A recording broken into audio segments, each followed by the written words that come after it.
Hello दोस्तों। गुरु सप्तम भाव के फल क्या होंगे, अभी हम उसके बारे में बात करेंगे।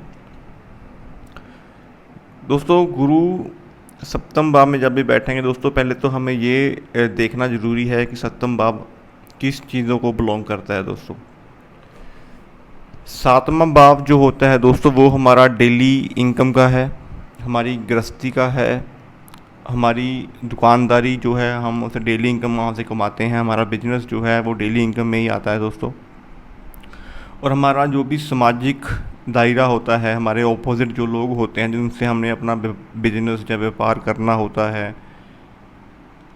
वो चीज़ें जो होती हैं दोस्तों, वो सप्तम भाव से ही हम देखते हैं कि हमारा जो बात करने का तरीका है दोस्तों, हमारा दिमाग, हमारे विचार जो होंगे वो किन चीज़ों से हम रिलेट करेंगे, वो सब हम सप्तम भाव से देखते हैं।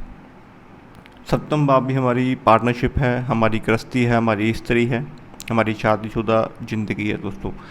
तो गुरु का यहाँ पे बैठना सप्तम भाव के फलों में क्या अच्छे और बुरे फल देगा, उसके बारे में आज हम बात करेंगे। सप्तम भाव जो होता है दोस्तों, वो बुध और शुक्र का है। बुध यहाँ पे पक्के घर के हैं, बुध दिमाग है, जो व्यापार है, बिजनेस है। और शुक्र हमारी लग्जरी लाइफ है, हमारी स्त्री है, हमारी शादीशुदा वाली ज़िंदगी है। अब गुरु जो है वो एक अध्यात्म के ग्रह हैं, बुध बुद्धि है। अब जब कर्म को छोड़ जब हम बिजनेस की बात करें, तो बिजनेस के घर में जब भी एक गुरु आके बैठेगा तो वो क्या बिजनेस कर पाएगा? नहीं कर पाएगा दोस्तों, क्योंकि गुरु जो है वो अध्यात्म के ग्रह हैं, वो सभी का भला चाहने वाले माने गए हैं दोस्तों। गुरु को कुंडली में 2, 5, 9, 11 और 12 के पक्के ग्रहों के मालिक बोला गया है। हमारी किस्मत, हमारी बुनियाद जो होती है वो गुरु से ही हम देखते हैं। हमारी एजुकेशन, हमारे पुत्र संतान जो है वो भी गुरु से हम देखते हैं। हमारा परिवार में एक संचित जो धन होता है हमारे कुटुंब का, वो भी हम गुरु से देखते हैं। और दान पुण्य और कर्म जो हम आउट ऑफ द वे जाके कर देते हैं, वो भी हम गुरु से देखते हैं। तो बिजनेस के घर में गुरु का बैठना कहीं ना कहीं बुध को भी प्रॉब्लम और शुक्र को भी प्रॉब्लम, और दोनों ये ग्रह जो हैं वो गुरु से भी अपनी शत्रुता रखते हैं दोस्तों। तो गुरु का सप्तम भाव में बैठना कहीं ना कहीं पिछले जन्म का साधु बोला गया है दोस्तों। अब गुरु के यहाँ पे बैठने से ये जरूरी नहीं होता कि नेगेटिव फल ही मिलेंगे। अगर अपने इंसान कर्मों से उस चीज़ को अच्छा कर ले तो गुरु भी यहाँ पे आपको अच्छे फल दे सकता है दोस्तों। तो उन चीज़ों को अगर हम नोट करें, तो अगर गुरु सप्तम में हो और सूर्य लगन में हो, तो ये जो कॉम्बिनेशन होगा, ये एक बड़ा अच्छा ज्योतिषी जो होता है ना, जन्मजात ज्योतिषी जो होते हैं दोस्तों, जो किसी से सीखते नहीं हैं, एक जन्मजात परमात्मा की आशीर्वाद से ही आपको एक ज्योतिष का ज्ञान होना शुरू हो जाता है दोस्तों। वो सप्तम भाव के गुरु के लिए ही बोला गया है दोस्तों। ऐसी ऐसी रिसर्च जो होती है वो सप्तम भाव के गुरु वाला भेद निकाल पाता है दोस्तों, वो अगर सूर्य कुंडली में अच्छा हो या सूर्य लगन में हो। ऐसे जाता है कि जो स्त्री होती है दोस्तों, बड़ी सुंदर संस्कारिक स्त्री बोली गई है दोस्तों, सुख देने वाली स्त्री होती है। और वर्किंग स्त्री अगर आपको मिलती है दोस्तों, अगर आपका लाइफ पार्टनर वर्किंग है, तो ये और भी अच्छा गुरु सप्तम वाले के लिए माना गया है दोस्तों।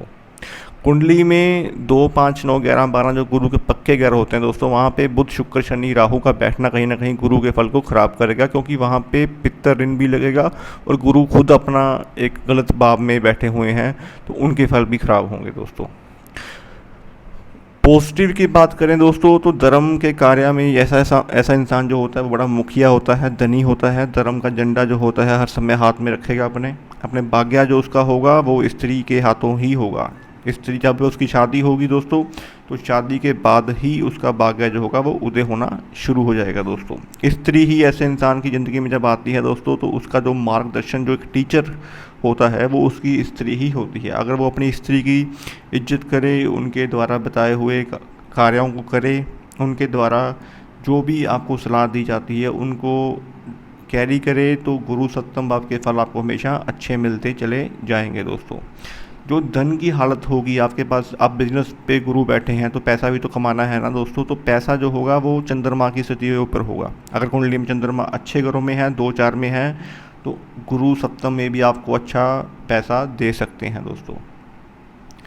गुरु सप्तम भाव में जब भी होता है दोस्तों, तो 34 साल तक जो होता है धन और संतान की तरफ से इंसान परेशान रहता है। वैसे तो सप्तम भाव में जब गुरु होते हैं तो शादी भी जो होती है दोस्तों काफ़ी लेट अवस्था में जाके होती है, 30-31 के बाद जाके शादी बनती है दोस्तों, क्योंकि बुध जो है वो 34 साल तक गुरु को पकड़ एक कॉम्बिनेशन में चलता है, जिससे गुरु के फल भी उतने अच्छे आपको नहीं मिल पाते दोस्तों। तो पूरी विवेचना अगर हम देखें तो गुरु सप्तम भाव के फल दो चीज़ों से आपको अच्छे मिल सकते हैं। एक तो आपकी शादी के बाद आपकी ज़िंदगी जो है आपकी वाइफ के थ्रू आगे बढ़ेगी, और दूसरा जब आपके घर में एक पुत्र संतान पैदा होगी दोस्तों। तो ये पुत्र संतान का पैदा होने का मतलब दोस्तों कि केतु का कहीं ना कहीं आपको सपोर्ट मिलना शुरू हो जाएगा दोस्तों। तो शादी और पुत्र संतान की तरफ से ही आपकी कुंडली में गुरु सप्तम भाव के फल आपको अच्छे मिलने शुरू हो जाते हैं दोस्तों। और जो हम अगर उसकी एक बात करें कि गुरु सप्तम भाव में हमें नीच के फल कब देते हैं।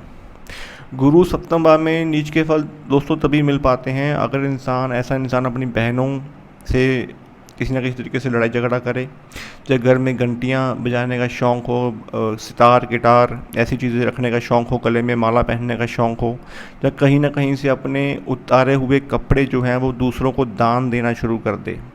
तो ये सभी कॉम्बिनेशन बुध और शुक्र को ख़राब करते हैं, गुरु को पावर देते हैं। तो कहीं ना कहीं अगर बुध और शुक्र इस घर के जो लॉर्ड भी हैं, पक्के घर के मालिक भी हैं, अगर हम उनका ही दान करना शुरू कर देंगे तो गुरु को वहाँ पे पावर मिलेगी, और हमें गुरु को वहाँ पे पावर बिल्कुल भी नहीं देनी है दोस्तों। आवारा साधु जो होते हैं दोस्तों शहर जो, और धर्म कर्म के कार्यों में इतना ज़्यादा आप बढ़ चढ़ कर हिस्सा ना लें। सप्तम में अगर आपके गुरु बैठे हुए हैं और सप्तम भाव में गुरु हों और लगन का घर खाली हो, तो ऐसा इंसान किसी के लिए भी कुछ भी कर दे, उसको उसके बदले में वफा कभी नहीं मिलती दोस्तों। ऐसे इंसान को हमेशा अपनी मेहनत करके ही आगे आना पड़ता है, चाहे वो दूसरों के लिए कुछ भी किसी हद तक भी उनकी सपोर्ट कर दे। अगर लगन खाली हो तो गुरु के फल आपको भी निष्फल ही मिलेंगे दोस्तों।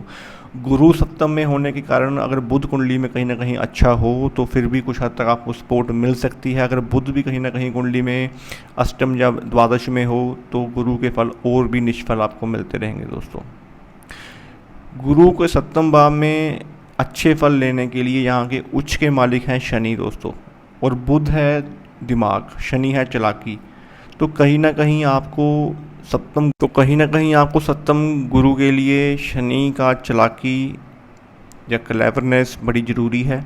अगर आपके अंदर शनि की व्यक्तित्व या बुध का बिजनेस है तो आप गुरु को अच्छे फल भी यहाँ पे ले सकते हैं। लेकिन अगर आपके पास शनि की चालाकी भी नहीं है और आप उदारता, दया भावना, या खुद अपने घर में कुछ ना हो लेकिन दूसरों के घर में जा के आप उनकी सेवा करना शुरू कर दें, तो कहीं ना कहीं ये आपकी लाइफ के लिए भी बुरा है और आपकी मैरिड लाइफ के लिए भी बुरा है दोस्तों।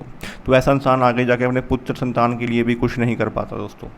कुंडली में केतु, बुध, राहु का अच्छा होना बड़ा ज़रूरी है सप्तम गुरु के लिए।